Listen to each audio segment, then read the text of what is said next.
Chicago, what do you say? It's the CHGO Cubs podcast presented by DraftKings, America's top-rated sportsbook. Make sure you download the app and then use the promo code CHGO when you sign up. Happy Monday. I think we're down to 17 days before opening day. Getting close. Luke Stuckmeyer, Cody Delmendo, Ryan Herrera with you as we start another week of Cubs talk here on CHGO. We got a lot to talk about, guys. I don't want to spend too much time on the Big Ten tournament, but the last time we were together, Cody was not with us. He was Cody Delmendo, as he was labeled for the show. Wow. That's a good one. Right, I like that. Yeah. That's the first time I'm hearing this. I honestly didn't have time to check out Thursday's show. Sorry, guys. Oh, it was a beauty. We replaced you with Carm. Cody Delmendo and Cody Del Skippo were both thrown around during the podcast. All right. Was it worth it? It was worth it, even though I was once again hurt again. But yeah. I mean, what else is my life? My life is wake up, have this dangerous thing called hope for all the teams that I like, and then get hurt again. So here's the hoping the Cubs don't do that as much this year. One more time to get hurt by Illinois again. One more time. Can't wait. Yeah, Either be Thursday or it's going to be Saturday. One of the two. Can't wait. They're not making it out of the first weekend. Is that what you're saying? Well, they got to play Arkansas, and then they'll probably play Kansas. So, I mean, I guess this time it's, there's no expectations here. However, before the season started, Illinois and Kansas had played a scrimmage in which rumor says that Illinois beat Kansas that day. Rumors have it. So I'm ready to be hurt again, guys. If we can even get the house money, if we can even get to that opportunity. But I don't know. You guys would finally be on the same page, rooting against Kansas. It would be a nice thing. It would be a unity on the CHGO Cubs podcast. America will be rooting for Illinois in that aspect. And for some 100%. Reason, at least on the internet, a lot of people don't like Illinois. I don't really understand. It's not like we win every year or anything like that, but whatever. So we'll see. Thursday, 3:30 in Des Moines, Iowa. It's going to be wild. I see Mike Dubs joining from pool. He's poolside for the show today. And I also saw Carlos in the chat. Hello to everybody in the chat. Carlos saying, why are we not talking about Assad taking Smiley spot? We're going to talk about Assad in just a minute here. I didn't bring it up. Luke did. Just saying. Oh, right. It was my fault. Yeah, I just wanted to touch. Before we even get to Assad, let me tell you what really chapped me over the weekend. This daylight savings thing.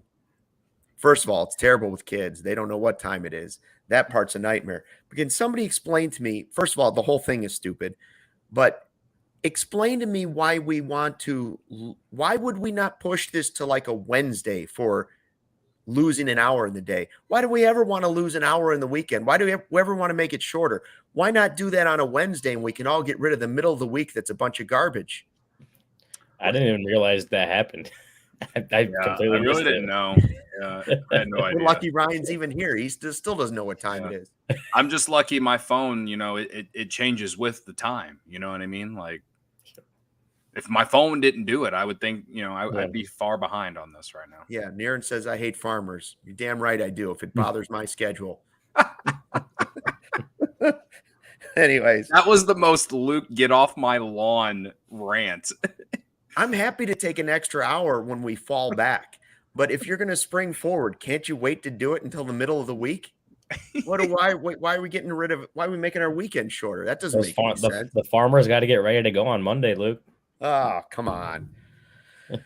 Anyways, I'll be honest with you, Cody. I didn't watch any of the Big Ten tournament. I decided I hadn't watched hardly any college Big Ten basketball this season. I was like, why watch the tournament? I had it on, but I wasn't watching it. And instead, I ended up watching the Chris Rock stand-up that just was released on Netflix. Did you love the ending? Well, I kept watching it thinking, when's he finally going to talk about Will Smith, especially with the Oscars being last night. And I thought it was mild at first until he gets to the end of the stand-up at the bottom of the hour. And you're just like, he unloads on Will Smith. Oh, yeah. I watched it live when it came out like 2 weeks ago. I thought it was hilarious. Yeah, there's some payback right there. I haven't gotten to watch it, but it's good. Highly recommend. I've heard things. Yeah, I mean he's always funny. There's always a few parts that he makes everybody uncomfortable. At some point, somebody's uncomfortable with any stand-up that he's doing, but the end with Will Smith and the Oscar stuff is pretty funny. All right, let's get to the Cubs. Javier Assad last night, for those of you that could stay up and watch the end, I got just through Assad, and then I was lights out. Javier Assad, the ass man, shoved against Team USA. First of all, I don't know Play it out loud again. It's awesome. First of all, it shows you this, that as much as we talk about the Cubs and say this is impossible, and while it's only one game, baseball is so funny because clearly there's more talent on Team USA. Like, don't tell me Team USA isn't more talented. And they were never in that game. They were never in the game against Mexico on one day, and sometimes even one series. It just doesn't matter because that's the way the game is. Now, if you're playing them against high school kids, yes, there'd be a difference. But once you get to this level, not so much. And so while we can make our predictions, and we will here all the time on the podcast, don't forget, baseball has a way of being baseball. So when you're counting stuff out, don't necessarily do it. Assad was amazing. I watched him for 3 innings. I was like, how is this guy not in our rotation? He was awesome. And it's always one of those things where, I think we had kind of come down to it's either going to be Hayden Wesneski or Adrian Sampson, right, for that 5th starter spot. And that was, I think, from when we started the spring training, even through the last couple of weeks, it was like, those are the two. Now it always Wesneski pulling ahead of Sampson because Sampson's struggling, which we'll get to.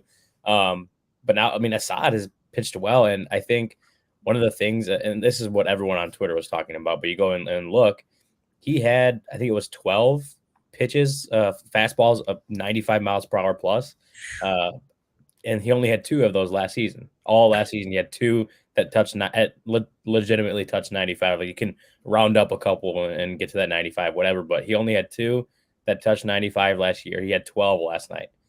I remember reading some stuff a couple weeks ago from reporters out in Arizona, saying that he had gone through like a little bit of a velocity program, doing some stuff, workouts and whatever to boost some velocity. And that shows you right there. I know it was a little bit more of like an adrenaline type thing that probably helped as well because he's, it's the World Baseball Classic. He's facing off against this insane lineup that Team USA has. But the fact that he consistently touched 95 plus, which he wasn't doing that consistently last year, that tells you something worked, something clicked over the offseason with that program. So I think that was super exciting to see, especially I'm sure the Cubs, people were watching and seeing Javier Assad go out and dominate some lineups. So yeah, I think we have overlooked Assad throughout the entire offseason, but he's going to be making his push. And I tweeted it yesterday, even if he doesn't win that 5th starter spot, last night his performance against Team USA is just another example of how he got himself in this, discussion in the first place. He's only 25, Cody. That's the one thing we forget about is like, it's not like he's a 29-year-old guy or a 30-year-old guy that's been around. They signed him an international free agent and he's only 25. And to watch him go from 91 a year ago, and then by the end of last season, like Ryan was saying, to 95, impressive. And last night, his last strikeout against Pete Alonso, he's at 97. So, first of all, I don't understand how that works. I'm glad the Cubs have figured it out, and we're seeing it work, but I think we've totally overlooked the guy. Oh, yeah. Yeah. I think that Javier Assad could just be that example that the Cubs have to push to their minor leaguers that aren't necessarily getting highly touted down the road. You know what I mean? Like it's awesome. I mean, we didn't know who this guy was last year, mid-year. I didn't know who he was. And then he comes up and me and Luke are making ass man jokes on his debut. And, throughout the rest of the year when the games didn't matter, he was impressive. We can't deny it. That's why he was kind of like in this conversation. And he's looked good this spring, but even before this appearance with Mexico. So I don't know how to decide who should get that 5th man spot in the rotation. I know a lot of people are like, Wisniewski, because he was just as electric over the weekend. Like, we keep saying, like, maybe him if he just completely blows our mind. Well, he's been blowing my mind with 4 perfect innings over the weekend as well. But Assad has looked just as good. And yeah, when he's throwing a little bit harder now with this program and, you know, everything like that, it's like, I don't know how to make this decision. I think the Cubs are better, are good no matter who they go with, in my opinion. But yeah, I mean, before Ryan said that, I was just thinking, well, maybe he was able to just kind of let it out, let the gas out a lot more because, you know, he knew he was probably on a pitch count anyway, and it's not like he started the game. So like I was thinking, okay, maybe he's better in the middle relief, kind of like Keegan Thompson was last year role. You know what I mean? Maybe he's better than that. But yeah, I didn't know the stuff that Ryan said. So now I'm just I don't really know. But yeah, it's awesome. He's what you said. He's 25, Luke. Like, yeah. I mean, this is what we've dreamed of for years as Cubs fans. Is for the Cubs to be able to just have endless amounts of pitching that they can just develop themselves. Like, this is awesome. You love to see it. And yeah, we'll see what happens. I know a lot of people don't want to agree with it, but I still think Sampson opening day, but it's going to be a short leash with the way that Wisniewski and Assad are pitching. But there's still a few weeks left. I could change my mind. Again, I want to see Wisniewski in the rotation eventually. And if Assad is going to pitch like this, I mean, watch out, Drew Smiley. You know what I mean? Like, I don't know. I genuinely don't know. But it's a good problem to have. So everyone in my mentions that's like, if Sampson's in the opening day rotation, then I'm going to go like stampede the marquee or whatever. Like, we're in a great spot. You have to love the Cubs position right now with the pitching that they have. They have endless amounts of pitching. So I don't care that Adrian Sampson gave up 2 homers yesterday. He still figured it out before the start ended, and he probably could have gone 5 or 6 innings. And that's all you ask for out of your 5th starter. So I'm at a point where I just don't really know who I want in that 5th starter role. But I think at the end of the day, you're feeling pretty good with all 3. So those don't yell at me. Todd and Wisniewski are making it hard, Cody. Yeah, we thought Sampson was the obvious, but those 2 guys are making it difficult. Absolutely. And I saw in the chat, Niran saying, "How about a piggyback Wisniewski and Assad?" And I also think for that matter, you could go piggyback Smiley and Assad because they're 2 totally different pitchers. So you'd be getting a different look in the same game. I kind of like that mixture almost as much as I like the Wisniewski one. Wisniewski right now in the Cactus League is looking like he's a 3, not a 5. Yeah. You know, he's pitched great. And as far as Assad, when I look back at last season and we started calling him the ass man and all that stuff, and we were kind of joking around like, who is this guy? He had nothing to lose. So I kind of factor that into some of the things. Like when guys come up and they pitch well, you notice it, but you also say, well, they have no pressure on themselves. So let's at least remember that. Okay, put him in this situation. He's representing Mexico. He's representing his country, and it's against the U.S. You don't think he felt pressure last night? Look at some of the guys he went up against. Only Mike Trout got a hit against him. Who's like arguably he was one of the greatest baseball players to ever walk this earth. He's the only one that got a hit. Yeah. But I mean, Pete Alonso struck out twice. He went through Nolan Arenado, Goldschmidt, Trout got the hit, Mookie Betts, McNeil, Will Smith, lucky didn't hit him, Tim Anderson, and Kyle Tucker. I mean, that's better than any major league team lineup that you're going to go through during the regular season. Guys, that's pressure. When you're representing your country, that's what I love about the opportunity that some of these guys are getting. Assad is a perfect example, and we'll talk about 2 other guys coming up in the second segment. But Assad had a chance of pitching in a Cactus League game, which would have been great, and we all would have liked it, but you would have known guys were working on things. Or he had a chance to have these 3 innings that I guarantee you are a better building block for him than it would have been if he went out and faced the Diamondbacks split squad roster someday. You know, like this is great experience for him, and he stepped up to the plate last night. Yeah, if anything, like at the very least, the confidence boost is like exponentially higher facing that lineup than any lineup he would have faced in a Cactus League game. Like, no matter what, at the very least, his confidence is probably at an all-time high after that.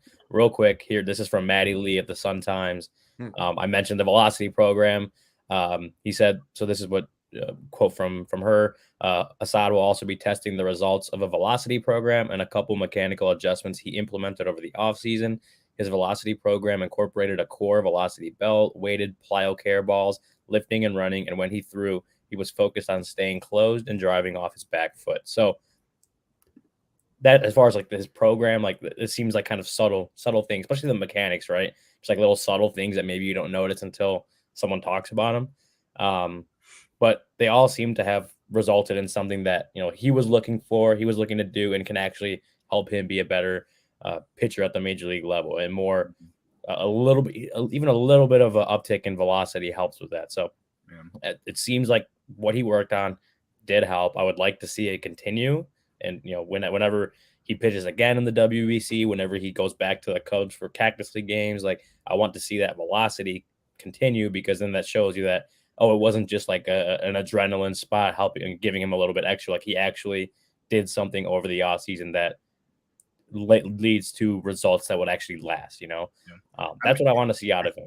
If Assad is going to consistently touch 95 to 97 miles per hour with the fastball, then yeah, that completely puts him, to me, it would put him ahead of someone like Samson. So like, there's one time. So like Ryan said, I need to see it more. And then also related to Wesneski, Brendan, our pitch doctor, he put a interesting tweet out over the weekend. I think it was right after Wesneski's appearance. I think he like added up the Cubs organizational like innings pitched for all their pitchers, and Wesneski, like, combined with his innings that he put with the Yankees farm last year, he had more innings than anyone else on the team. So, you know, we questioned, can he put that amount of innings out there or on the docket, like, you know, for 2023 right away? With that tweet that Brendan sent, it's like, all right, well, I didn't know that. Thanks for sharing. So yeah, again, like, everyone's yelling at me in the chat, or a few people are at least saying like that I'm like pro Samson. It's not that I'm pro Samson. It's just like I just don't know, and I still think that Samson pitched well left last year, that he's earned the opportunity. You think I'm going to take spring training games seriously like that? Like, serious enough to completely rip out everything that he did last year? Like, come on. Like, I'm not going to do that. I'm sorry. That doesn't mean I don't think Wesneski or Assad are not potentially better than him, have a higher ceiling. That's not to say that at all, but these are young pitchers. And, you know, like we always say, how Theo said it, development isn't always linear. So I'm not saying you coddle them, but maybe you're not putting as much pressure on them going into the season is the smart move. And we saw it for a year and a half now from Adrian Sampson. So again, I don't know, but it's very interesting stuff coming out of the weekend with those two on top of, you know, Samson hasn't exactly made anyone excited about him this spring. And that's why a lot of people are out on him. You know what I mean? So, but again, like, you said the same thing about Drew Smiley, who had a good outing in his last start too.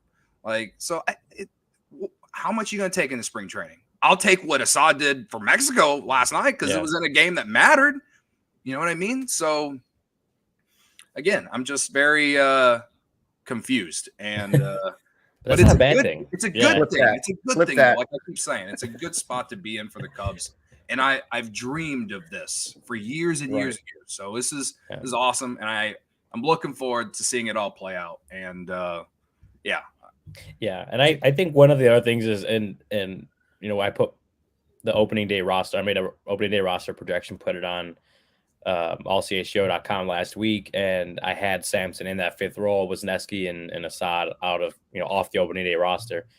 Again, things can change. You still got a couple weeks till opening day, but, you know, whatever.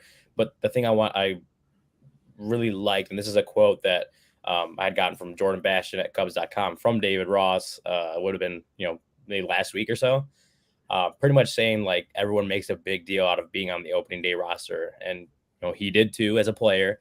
You made a big deal out of it, but at the same time, it's like, just because you're not on the opening day roster doesn't mean you're not going to have a huge role on the team, going forward, right? Like Hayden Wesneski and Javier Assad may not make the opening day roster, but hey, they might be up within the first couple weeks of the season because injuries happen or whatever. Just because they're not on the opening day roster, if that's how it turns out, that does not mean that they're not going to play huge roles in helping the Cubs win games in 2023. So when we say, Adrian Sampson on opening day roster, it's never an indictment on Hayden Wesneski or Javier Assad or however it works out, right? Like whoever makes it, it's not an indictment on the other two. It's just how they decided to build the roster heading into the season. And then things like Luke said earlier in the show, like baseball happens, man. Baseball will give you little twists and turns that you didn't expect to come. And that's why the Cubs have this great depth, right? If Adrian Sampson is on the opening day roster and just isn't very good or gets hurt or whatever it is, well, they got a couple guys in Hayden Wesneski and Javier Assad who could come up and you feel good about it now. Like that was the point of building all this pitching that when injuries hit, like they did last season, the Cubs, starting pitching, their rotation isn't going to tank. No, like to Ryan's point, 2015, Chris Bryant, for other reasons, didn't make the roster, but of course he had a huge impact on the season. Mm-hmm. This would be different in that Sampson is giving you a reason to step back and go, Shane points out, 8 1/3, 13 hits, 13 earned runs, 8 home runs. It has not been a good spring so far. Now, whether or not he's working on something specifically, I don't know. That's always possible. But the other two guys have been the exact opposite. So unless the Cubs pre-decided this, the conversation the last 2.5 weeks is getting more interesting at the very least. But it's something to keep an eye on for sure. And I do like the idea of each of those guys having an important role at some point this season for different reasons. Like Ryan said, injuries, it doesn't matter what it is. At some point, we know that those 5 starters are not going to be the 5 starters. Yeah. And we have no idea what Kyle Hendricks is going to be. We hope Kyle Hendricks goes back to being Kyle Hendricks. But for the first time in pretty close to my lifetime, you go back to maybe 2003 and then the World Series team. But like for the first time, one of the first times in my life, pitching is leading the Cubs. I hope the hitters are coming, but it's pretty clear that pitching is the strength of this team going into this season. And I think Barb said it in the chat.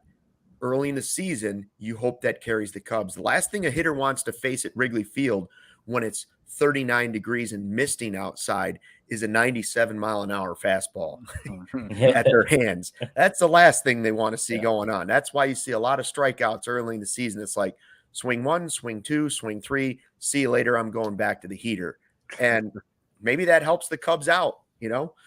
We will soon see. And in just a couple minutes here, we're going to talk about the other 2 guys who have been at the World Baseball. Well, there's been more than that, but 2 other guys over the weekend who really made you open our eyes a little bit at the World Baseball Classic as well. But first, the ComEd Energy Efficiency Program is committed to helping families and businesses in the communities we serve save money and energy. ComEd offers a free facility assessment that can help find energy-saving opportunities, whether it's lighting, HVAC systems, commercial kitchen equipment, or industrial processes.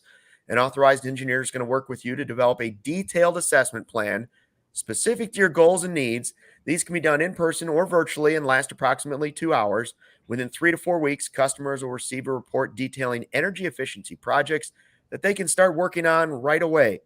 Each recommendation will include estimated energy savings, cost savings, project costs, potential incentives, and simple payback. Don't wait. Get started saving money and energy today. For energy saving tips and to schedule your free facility assessment, go to ComEd.com/poweringbiz. If you're ready to sign up for that facility assessment, call them at 1-855-433-2700. Again, 1-855-433-2700 during normal business hours to speak with a ComEd Energy Efficiency Program representative. You can also email them at businessee@comed.com and request an assessment online on their website, comed.com/facility assessment. So very clearly, guys, it is baseball season, and we're getting a lot of fantasy drafts going on right now. And, of course, fantasy football. It's never too early to talk fantasy football because the Bears, by the way, traded the number 1 pick, and we were all giddy. There wasn't a Chicago sports fan that wasn't thinking, oh, we robbed them. We robbed the Panthers. We completely fleeced Carolina with that trade. Oh, yeah. I hope it works out that way. Let's just say that. But it is baseball season, so get your latest fantasy baseball news from RotoWire, a pioneer in fantasy sports for over 25 years. They've got cheat sheets, customer player rankings to fit all types of leagues, rotisserie, points, 10 category, 30 category. Let their experts analyze all the wild baseball stats out there for you, WRC plus, barrel rate, all the other things I don't understand. Mock drafts galore, ask the expert function, premium fantasy draft kits, custom start, sit, add, drop, trade advice, lineup optimizers, and access to fantasy and sports betting articles. Not just baseball, fantasy advice on everything from golf, soccer, NASCAR, XFL. I didn't even know there was XFL fantasy, but apparently there is. For a limited time, RotoWire is offering a free 2-day trial to our listeners. All you have to do, you ready for this? Go to rotowire.com/CHGO to register. There's no commitment. They're so confident you're going to like their product and want to invest in a subscription plan, they don't even ask for the credit card up front. So take a peek behind their paywall. When the trial is done, then you can decide if a RotoWire package is right for you. Sounds like a great idea if you're getting ready to take on your buddies or just get involved in a fantasy league. What's going on in the chat today? Michael Collada just did the most. That's the most Michael Collada comment ever, man. I respect it. And Bart's asking, why did he trade the number 1 pick with 7 weeks left? I believe he wanted to, know what his cards were going into today's start of free agency. Like that, I think that was a goal. Like if he could get somebody to go and meet his demand of a number 1 receiver plus a number 1 pick plus a little more and still stay in the top 10 and know his cards going in, it allows you to be wiser going into free agency if you know what your cards are. If you don't know how much money's in your pocket, it's a little more difficult to address free agency. I hope he got it right, but it sounds like he got a pretty good deal. Yeah, I also wonder if he looked at it and like, I'm not going to get a better deal than this. Like, regardless of what time of the year it is, I may not get a better deal than the one I'm getting right now. And that may be why he did. I don't know, but that's the way I look at it. Is like that was a really good trade, and for a draft pick. Yeah, and for what I'm looking at, I'm like, I don't know how the Bears could have got a better trade package than that, like what they got back. And so if you wait, you run the risk of that offer being pulled off the table. So that could be it. It might just be like that was the offer they wanted and they got it, and there you go. Well, I think that what most people like, Collada's saying who's going to throw the ball. Here's the deal. Justin Fields finally has a number 1 wide receiver, right? Come on, and now if Claypool or Mooney wants to be 2, 3, Cole Kmet, he's got some receivers. If they get him some offensive line help here, at least you can evaluate Justin Fields this year. And if he stinks, in the chance that he's not good this year and doesn't develop, and you're like, well, it wasn't that he had no talent around him, he just can't see receivers and throw to receivers. Okay, if that's the case, then we're going to find out that the Bears are probably going to have a top 10 pick of their own next year. And Carolina is going to be terrible. They just got rid of their only offensive weapon because they already traded their running back. So you figure that Carolina number 1 pick next year is also in the top 10. So you package those together and you move up and you go get the quarterback you want next year if that's what has to happen. It's a backup plan. Yeah. Anyways, the Bears are doing a podcast too. They got all kinds of stuff going on. We're talking Cubs baseball here in the CHGO Cubs podcast. Niren says that's a lie. It's spin. That's what we do. We spin. Oh yeah. So we talked about Javier Assad. He was the shining Cubs player last night, shoving it down the throats of Team USA, who now plays Canada tonight. Canada, who has Owen Casey on the roster, which will be fun to see. Casey, 2 for 5 with 3 ribbies against Great Britain last night. So there's one of the young, I just said, pitching's carrying the Cubs into this next wave of the next great Cubs team, we hope. But there's one of the young hitters. There's one of the sluggers there. And I saw that PCA and who was the other guy? Triantos were there watching him. Yep. Pretty nice game for Casey. Listen, 20-year-old who was in low A in high A last year. I don't know where the Cubs expect him to be this year, but I mean, what he did over the weekend, like That's exciting stuff. And I know all of us hate the Yu Darvish trade, but he's one of the pieces from it that, it's taken a while. Not necessarily mean that the Cubs are going to win this trade or anything. Maybe it just comes out more even, whatever. But gotta like what you're seeing from the kid. Absolutely. Like, I'm excited about it. It's because we, like Luke said, we've been talking a lot about the young pitchers, but got to have some hitters too. And most of the hitters we've been talking about are Brennan Davis and PCA and Matt Mervis. But Casey's a guy who he'll be in the minors all season, but I'm interested to see where the Cubs start him and see how far he can go up, go up in the system this year, because I do like Luke said earlier as well. This is great experience for guys like him and Mervis, who we're probably going to talk about this segment too. So whatever he can do for Team Canada, this will be the one time ever where I'm like, go Canada, let's go. Like, come on, Owen Casey. Dude, like what he did over the weekend was really impressive. It really was. Yeah, and when you look at it, and this is what we talked about, earlier in the offseason of guys that, these prospects that are still developing, but then going to play, World Baseball Classic. And sometimes you think, they're going to be away from, all the Cubs coaches for a couple weeks, or at least, during spring training. But you also are like, yeah, but they're also playing against some of the best baseball players in the world, like literally professional like major league type level baseball players, right? So for a guy like Owen Casey, who's still so young, getting experience now against real major league pitching and not in a Cactus League game, in a legitimate, like, this game means something, like there's actual pressure in it, like that's huge for him. And I mean, I don't know, I'd probably, my gut would probably tell me he starts in Double-A, but I could see them having him start at high A just to open the year and then kind of let him build up from there. Regardless, he's not expected to make his major league debut at any point this year. But, and me and Luke, we talked about this on Thursday with Cody Delmendo skipped. Thanks. They have all this outfield depth, and Owen Casey's not depth, outfield prospects. Like the high end of their prospect list is in the outfield, and Owen Casey's part of that. And any experience and development he's getting right now, playing against major league type pitching, and at his young age, like that is huge for him as far as like how can he make himself stand out in a group that includes Pete Crow Armstrong, Brennan Davis, Alexander Canario, Calvin Alcantara. Like he's in that group, but those guys are all guys you could see playing at Wrigley Field for a long time. So what he's doing now is trying to make himself stand out among a group of really high level prospects in the outfield. And who knows if Owen Casey does ever end up playing for the Cubs, right? Like not every prospect that comes through a system is going to play for the Cubs. But the way he succeeds in the World Baseball Classic, he gets a 3-run home run, right? Like the stuff he does now helps him stand out. And as he continues to develop, hey, maybe he ends up jumping some of those guys. Maybe he ends up being one of the better prospects of that group. Like everything he's doing right now is just helping his own development, and just doing it on a world stage is pretty big for him as far as confidence goes.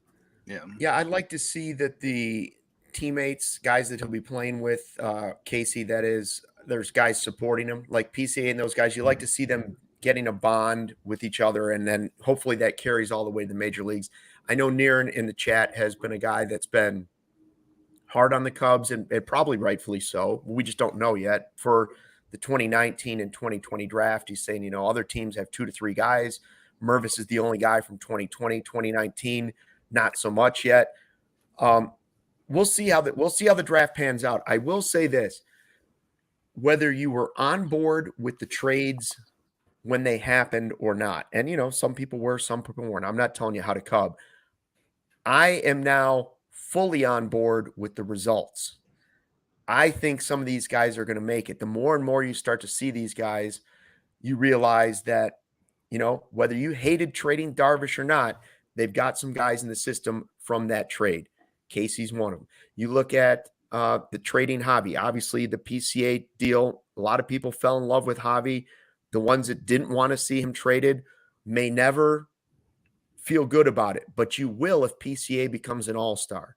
Not saying he's going to. I'm just saying at right now, his progress is about as good as the guys that they've traded for. their progress, most of them, has been as expected or above expectation, right? Like when you looked at the names and they first came across, you were like, who is this Alcantara guy? Well, he started to show steps. PCA has exploded beyond those expectations. Maybe Casey's another guy. Mervis was a draft pick, but again, you didn't know much about him, and it's partly because of the year that he was drafted. He became a free agent signee and wasn't drafted, but like that's because the year it came in. He's a guy that would have been drafted by the Cubs or another team. It's just that they didn't have as many rounds that year. So trade-wise, I'm on board with it. Developing the guys that they've drafted, well, we'll see. But maybe they are behind. I don't know, but I like what I've seen. Mervis, by the way, was 1 for 3 against Nicaragua, and they play Puerto Rico tonight, so that'll be a good challenge. And again, it's like what we talked about with Assad. They're getting great opportunities. I mean, if Mervis is in the lineup tonight for Israel and you expect him to be, he's going against Puerto Rico. Like he's going to see great. That's going to be the best pitching he's ever seen. Period. Yeah. It's going to be better than anything he could face in the Cactus League is what he would face against Puerto Rico. So I like those opportunities. And what I don't like would be Great Britain's jersey. Oh my goodness. How bad is Great Britain's jersey? Like the memes that were going around the internet this weekend were comical. It's like, who came up with just like a plain, that's like the most boring font you could ever see. Yeah. Yeah. Yeah. I wasn't a fan. I think I don't know. It looks like they like forgot until the last minute, and they're like, "Oh, we gotta get a jersey." The equipment guy, hey, go make up some jerseys, and he's like, "Oh, what do I do?" It's not great. Look at the hats aren't bad, but I don't know the jersey. I don't.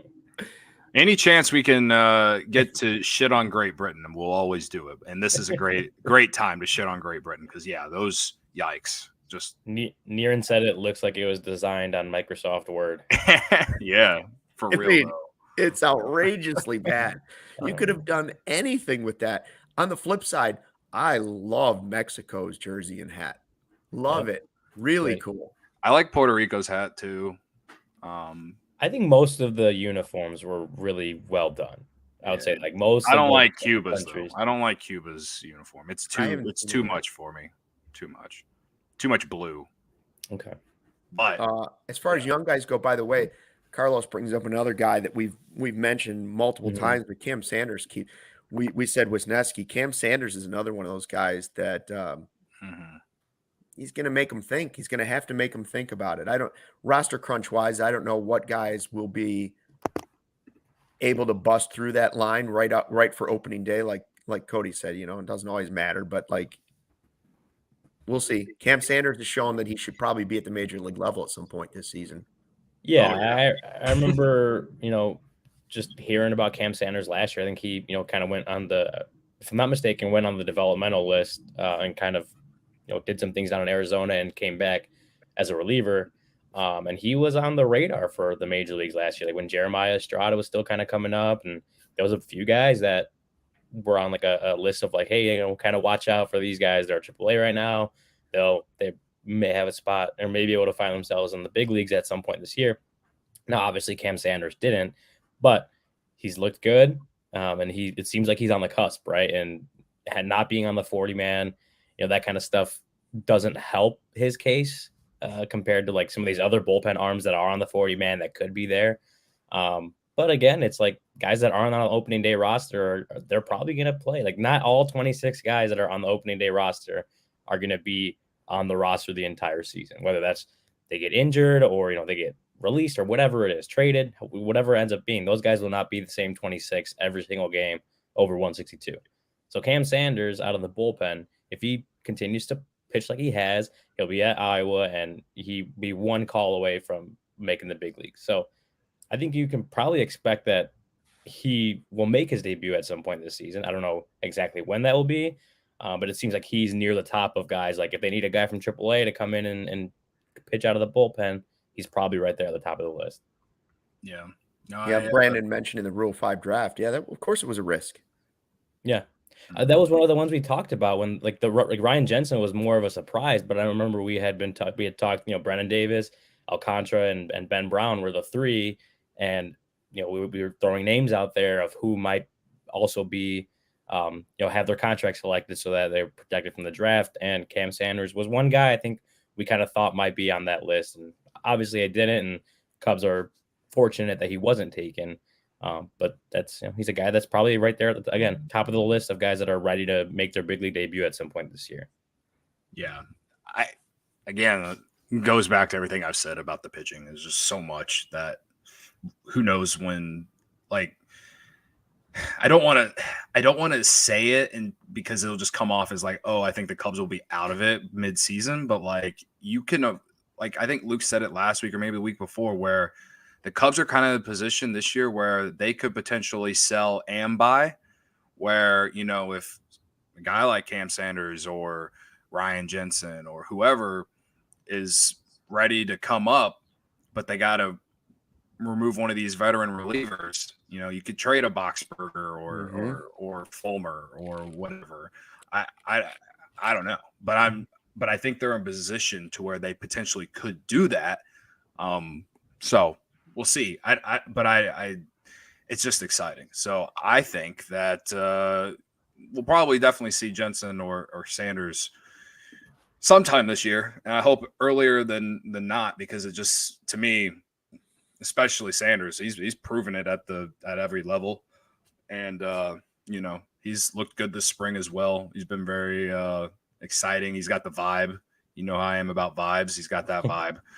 With the struts and all that stuff. So I think he'll be a fan favorite whenever he comes up and can prove that he can do what he can do. So Carlos also says Rowan Wick. Yeah, I mean, that's another guy where they could potentially cut ties with,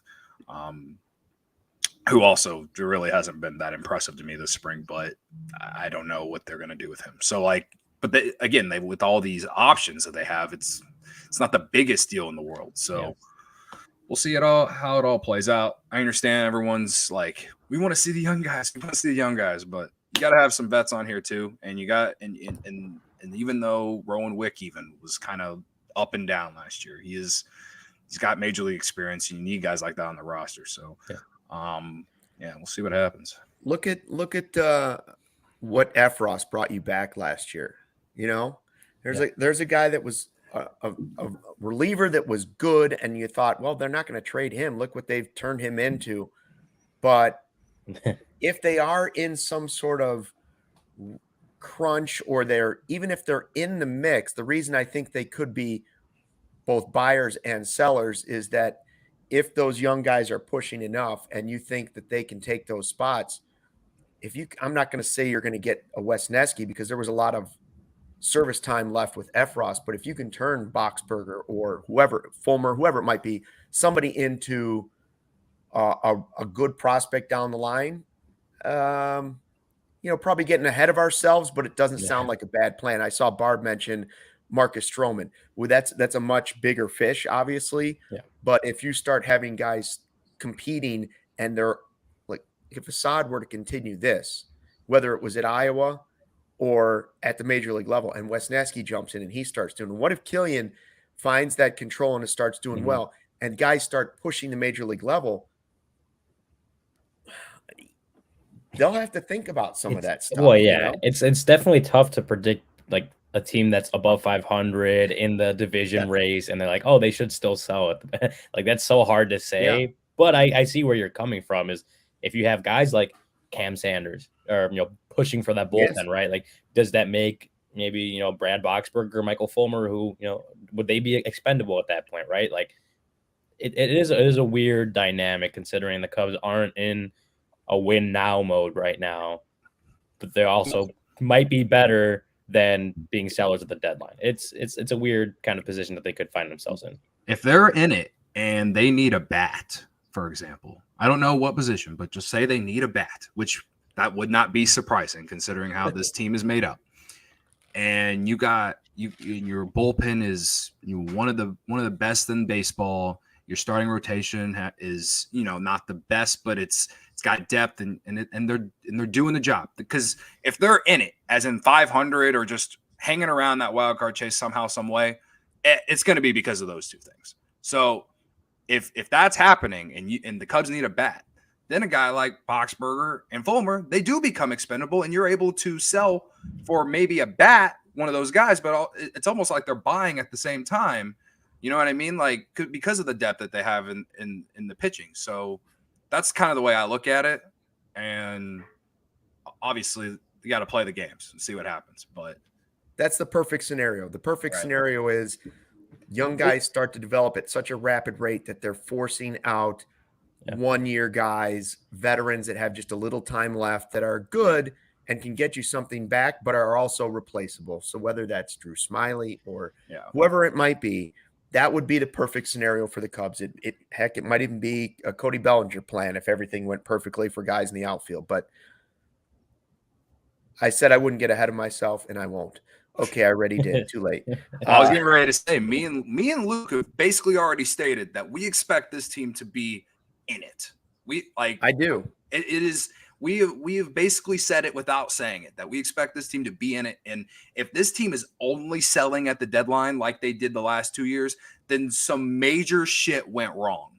And I just don't see it happening unless A, a bunch of injuries, B, guys didn't perform what we had hoped, and C, the Cardinals just like literally ran away with this division like that, because that would be the only way that I could also see them out, because maybe they're not playing that bad, but the Cardinals just like are on pace for 100+ wins, and I don't know if that's gonna actually happen. So baseball's funny, but it can be funny both ways. So we'll see how it all unfolds. That's why we're looking forward to a whole baseball season, but more so than we were last year. I mean, we were hoping with the lockout that it was going to start, but clearly there's more guys to watch this season. The team has more talent than it did going into last season. So the prospects are closer. There's more reasons to watch this year. You know what else it's important to watch? DraftKings, Cody. You got to watch your DraftKings app, because you got to know when to pull the trigger on a big deal. You got to know when to invest. When are you getting the same game parlay that you really want? How you doing it? Yeah, so DraftKings Sportsbook is the official betting partner of CHGO and All City, guys. And if you're a regular day listener here, you should know that by now. I hope all of you in the chat have used code CHGO whenever you log in or when you've registered on DraftKings. And if you haven't, NCAA tournament's coming up. Baseball's right around the corner. If you don't like to bet every day like I do, you just place a little couple future bets. I know Luke likes to do that. You can get the Cubs plus 650 to win the division, get them plus 310 last I checked to just make the playoffs. And if you're like Michael Collada and just like are super negative, you can bet on the Cardinals to win the division if you want to be that negative, or the Cubs to miss the playoffs. You know what I mean? Like, it's all kinds of things you can do on DraftKings Sportsbook. So you got MLB, like I said, NCAA tournament, the future odds for who's to win the NCAA tournament. It's juicy as hell. And this year, there's no one team that stands out. I already put $5 on UCLA and Arizona to win, and also Duke, just because they're playing really well going right now. So I'm sure all three of those will not win now. But plus, like Luke said, NBA, no sweat, same game parlays. They're the best because you don't have to sweat and you get your money back if it doesn't hit. Check all that out. Download the app now and sign up with code CHGO. New customers can bet $5 and get $200 in bonus bets instantly. Only at DraftKings Sportsbook, an official sports betting partner of the NBA, with code CHGO. Minimum age and eligibility restrictions apply. See show notes for details. And obviously, once you win those bets, like Cody's been on a run. Sean, our White Sox guy, he has not been. So if you're fading Sean, you might make some money. He's the fade god. He's the fade god.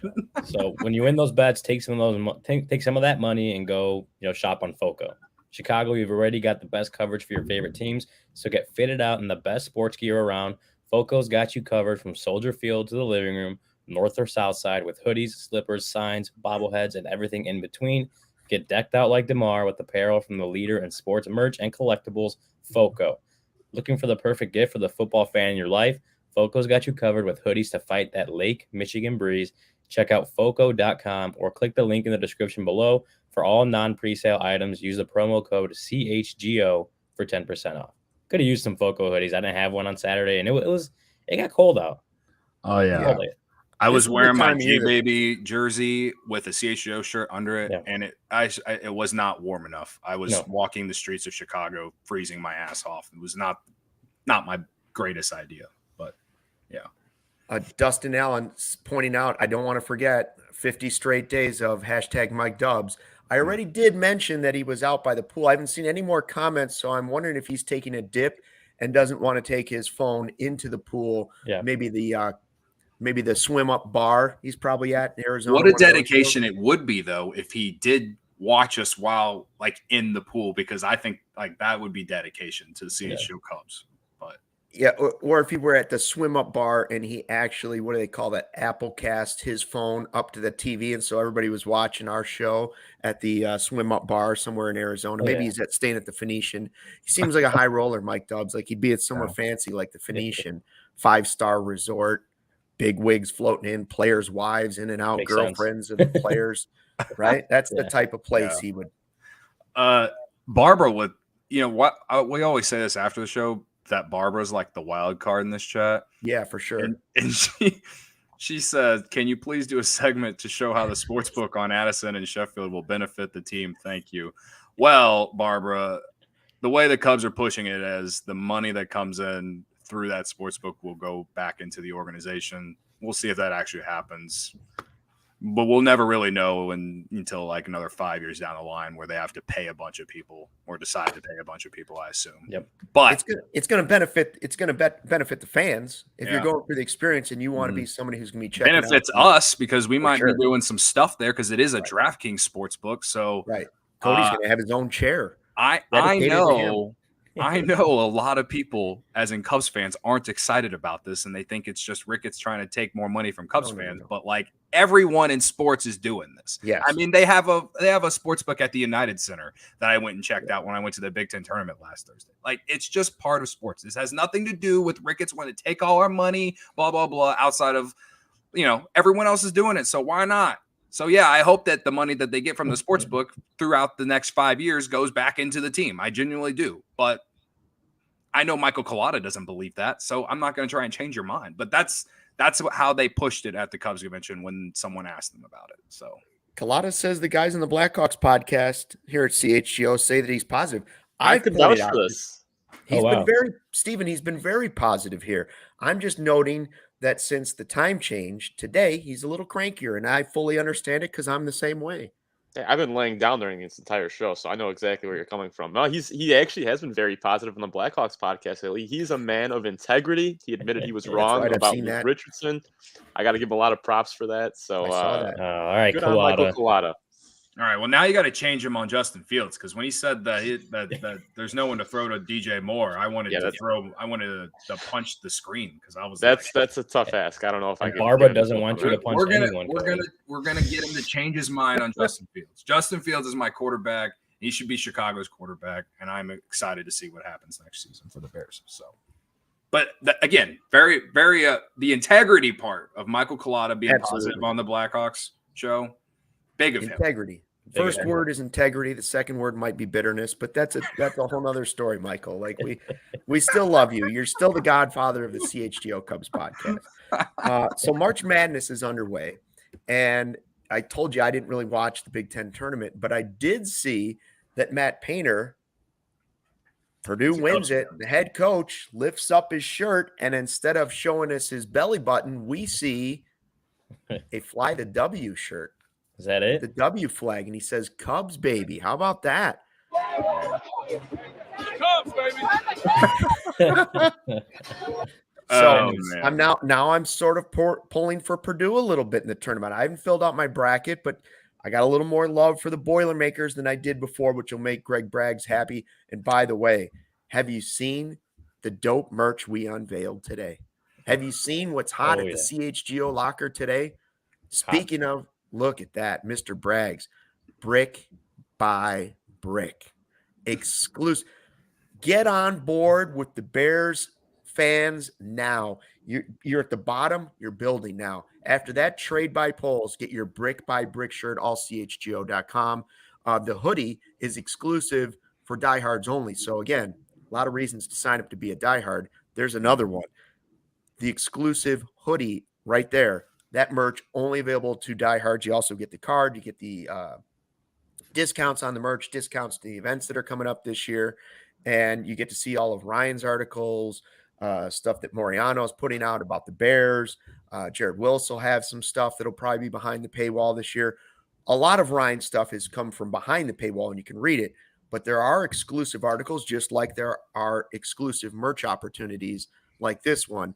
And I got to tell you, the Brick by Brick hoodie looks pretty sweet. I would call it, dare I say, dope merch. Yeah, I'm definitely getting that hoodie. I'm definitely getting March Madness. Do you have to put the Cubs twist on this, do you have a Cinderella pick for the Chicago Cubs this year? Is there somebody in the system, around the franchise, somebody that would be your Cinderella pick for a big surpriser this season for the Cubs? Well, my heart always wants to say Max Bain because that's my guy. Right. Because if he somehow ended up on the Cubs roster this year, that would be a Cinderella story. But I think we've kind of spent other things related to this before, and I am like, no one's talking about Ryan Jensen. No one's talking about Ryan Jensen. That's a good one. So, first round pick 2019, probably going to be a reliever.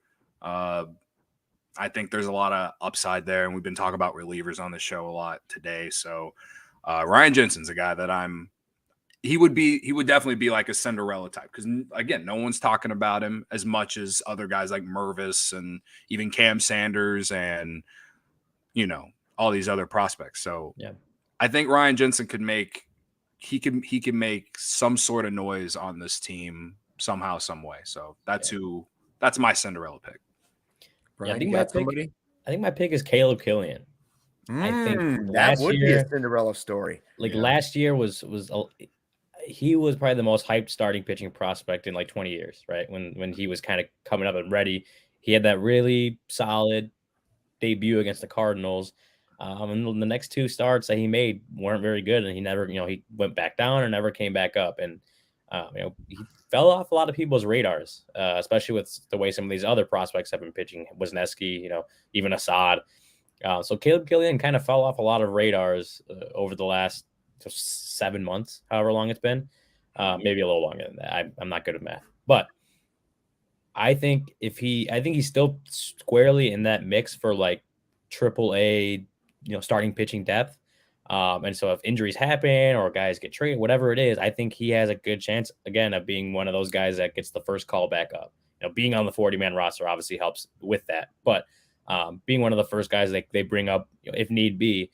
And if he does have a good year, I think that bounce back that he could have with the Cubs would be, I think that would fit the Cinderella criteria. Again, a guy that just fell off the radar, went from the most hyped prospect in the system or pitching prospect in the system to off a lot of people's radars, or just not in the general, not the general discussion among Cubs fans.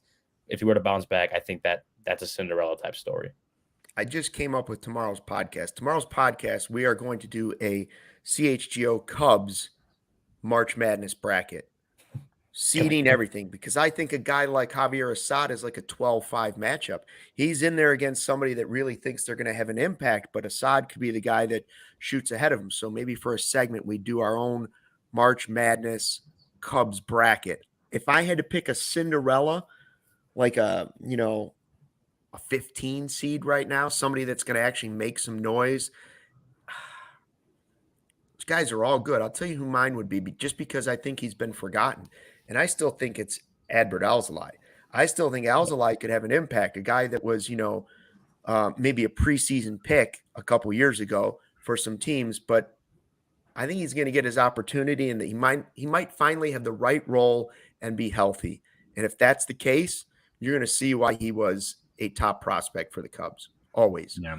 So maybe it's Alzolay. What do you think? Do you think we could come together with maybe it's not a full 60-plus teams, but maybe we do a smaller bracket and play it out? Remember last year when we did like ballpark food or whatever? Yes. Well, we'll probably have to redo that. We got 16 more days, 16 more shows probably before the. We got it. Good. What I wish I could remember the bracket. We'd have to bring it back up and repost it just to see what the people would think a year later.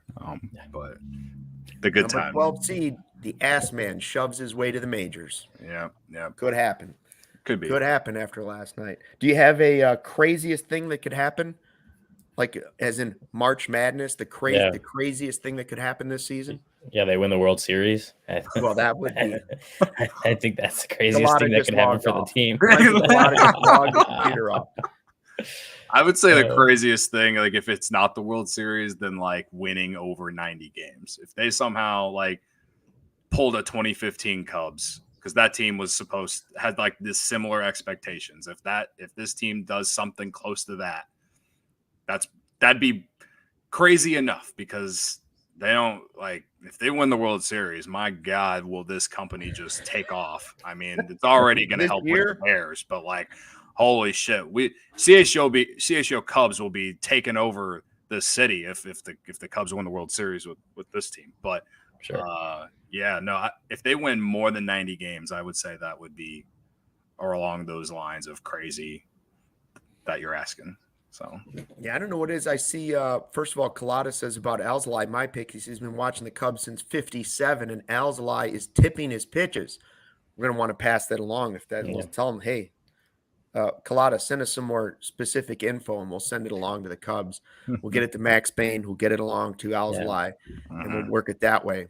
By the way, if you haven't seen it, Max Bain has one of our CHGO hoodies, courtesy Cody. He's pushing our swag in that Cubs locker room now. And Fernando with a good question. Where is the CHGO opening day pregame happening at? We don't have the specifics on it yet, but it's happening.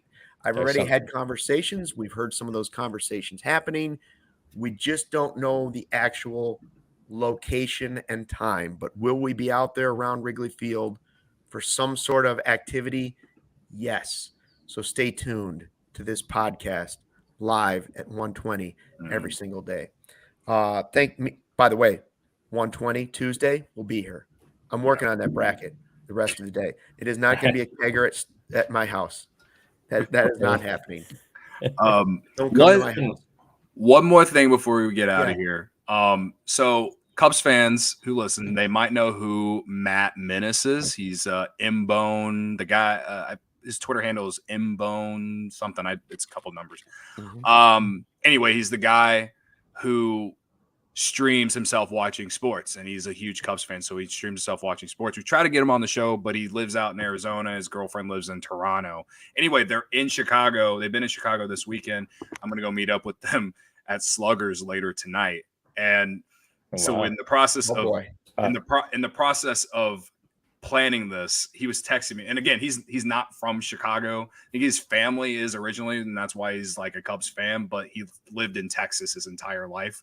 So I was texting him, and his girlfriend wants to go to Sluggers tonight. And so I'm just going to read this text chain real quick. He says, okay, we have dinner plans with my family, but Jordan wants to go to a bar called Sluggers to film content. I guess there is a batting cage or something. Yeah.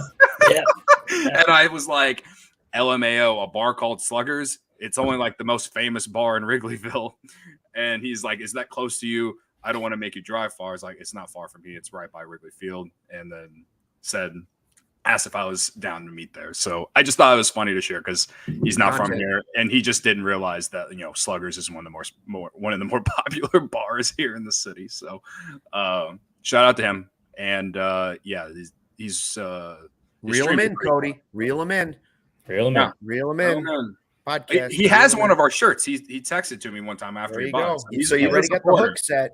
You got the hook set, but you got to net the big fish now. You got to reel them in. Don't let them break the line on you. Set your drag. All right. Thanks for checking out the CHGO Cubs podcast presented by DraftKings, America's top-rated sportsbook. Make sure you download the app. Use the promo code CHGO when you sign up. Quick super chat. Going to need drunk batting cage footage. Thank you for listening, Fernando, and the great comments today. And, of course, hashtag Mike Dubs, hashtag Vibe with Us. Fly the W.